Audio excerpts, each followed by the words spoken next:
Good evening, everyone. Thank you, and thank you. You know, it's so good to be here with a lot of friends and a lot of neighbors. Let me start by thanking Dave Kern for his leadership here at the Butler County Republican Party. He's done a great job on our behalf.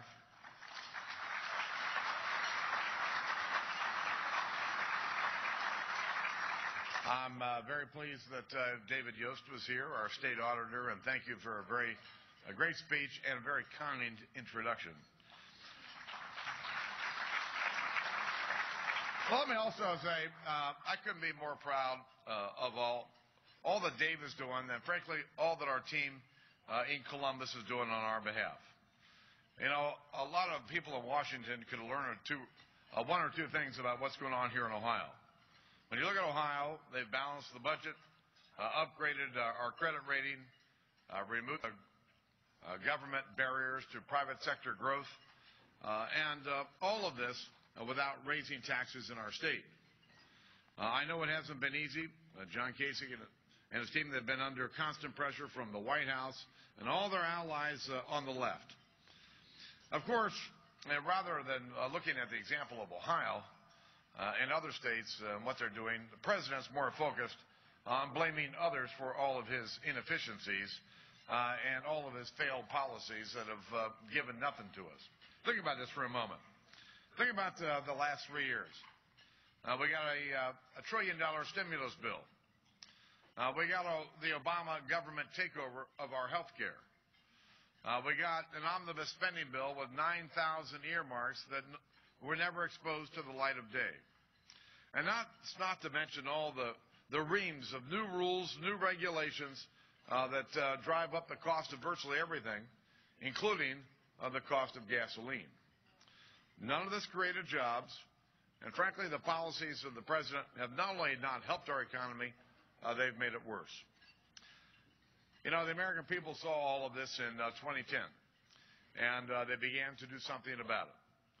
Here in Ohio, they elected Rob Portman as our United States Senator.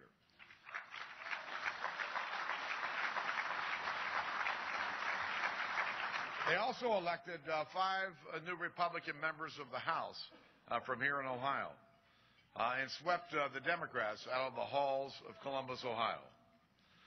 Nationally, I think the story was equally impressive. We elected 89 new freshman members of the House of Representatives, making up nearly 40% of our majority.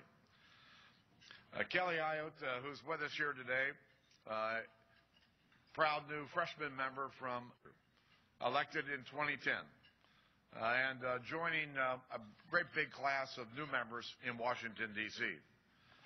Kelly gave up her career as a prosecutor, gave up her first big elected office as the first female to be elected Attorney General in the state of New Hampshire to take a shot at a seat in the United States Senate. And she had the courage to want to go to Washington to deliver real change. And she's doing just that.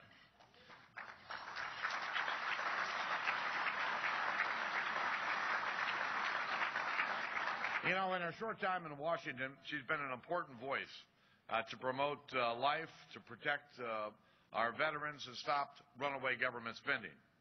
In fact, I hear that she's beginning to lead a bipartisan revolt in the United States Senate against Harry Reid to actually do a budget for the first time in 3 years.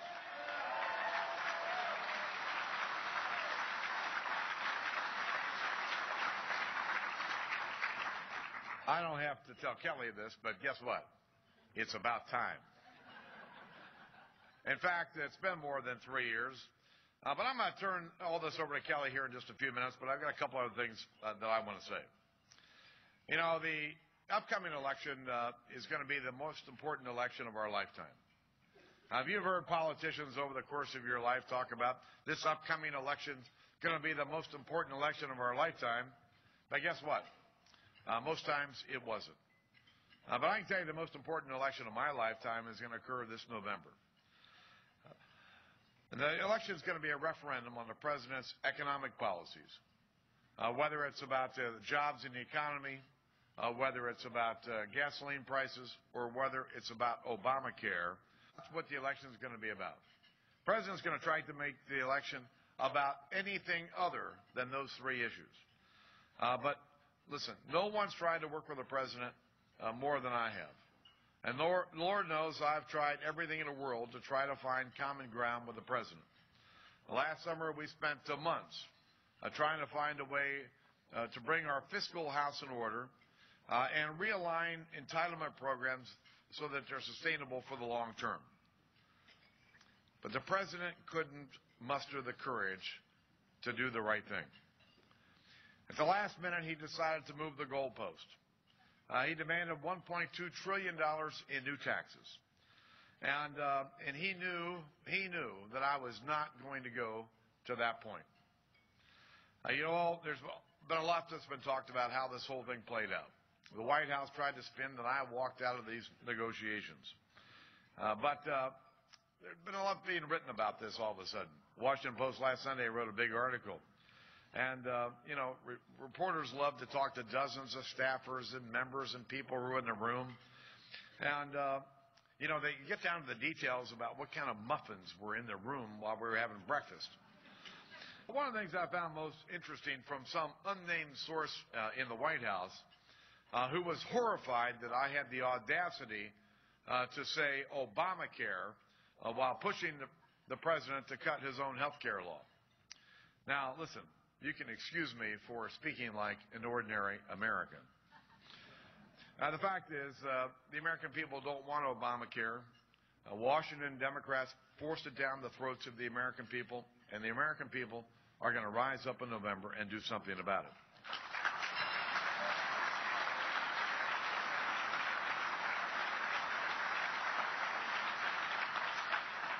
And guess what? The White House knows this. As you probably know, yesterday marked the second anniversary of the signing into law of Obamacare. Guess what? The president hid. The vice president hid. Everybody in the cabinet hid. These are the things that they love to trot out on the anniversary of the signing to go out there and celebrate. Nowhere were any of them to be found. Apparently, they observed the day with a full slate of staff meetings. They were sitting around holding each other's hands in sorrow over about what was going to happen in November.